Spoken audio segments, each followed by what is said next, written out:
দেবদা আমাদের যে YouTube Malik, say the Bengal files মুভিটা দেখতে গিয়েছিল। সে কোনখানে মুভিটা দেখলো?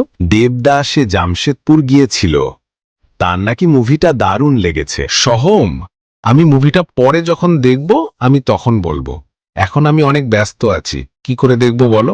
ঠিক বলেছ দেবদা, আমিও ব্যস্ত আছি। সোহম, তুই কিভাবে ব্যস্ত আছিস? তোর তো ব্যস্ত থাকার কথা নেই। বুম্বাদা, আমার মুভিটা চলছে না যে, সেই জন্যই তো। সোহম, লুকিয়ে লুকিয়ে ঠিক কামিয়ে নিলি আর বলছিস চলছে না। জিদ্দা, তুমি কিন্তু খুব ডায়লগ মারছো। সহম আর ডায়লগ মারবো না। লে, কি বলছো বল? জিদ্দা, তুমি দ্য বেঙ্গল ফাইলস মুভিটা দেখলে? সহম কি করে দেখব? আমাদের বেঙ্গলে তো মুভিটা নেই, আমি পরে দেখে নিব।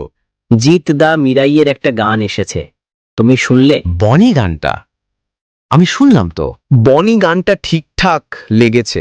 বনি যে গানটা ট্রেলারের লাস্টে ছিল, যে গানটা বাজতে ছিল, ওই গানটা দরকার। জিদ্দা, তুমি ঠিক বলেছ, আমারও মোটামুটি লেগেছে। বনি মোটামুটি বললে হবে, তোর গান গার কথা তো বল। বুম্বাদা, তুমি কিন্তু আরে বনি ছাড়, আর টপিকে। বুম্বাদা মিরাইয়ের গানটা কেমন লাগলো বলো? গানটা ভালো লেগেছে। আমাকে মিরাই মুভিটা দেখতেই হবে। বোম্বাদা, মুভিটা তো আমাকেও দেখতেই হবে।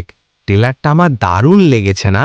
মুভিটা তোমরাই দেখবে নাকি আমিও দেখবো শালা, আর সবার আগে দেখবো। দেবদা, তুমি তোমার মুভিটা আগে দেখো তো। ওই শালা বনি, আমি আমার মুভি দেখে নিয়েছি, আর যদি 100 লাইক হয় তাহলে তোকে ডায়লগ মারবো।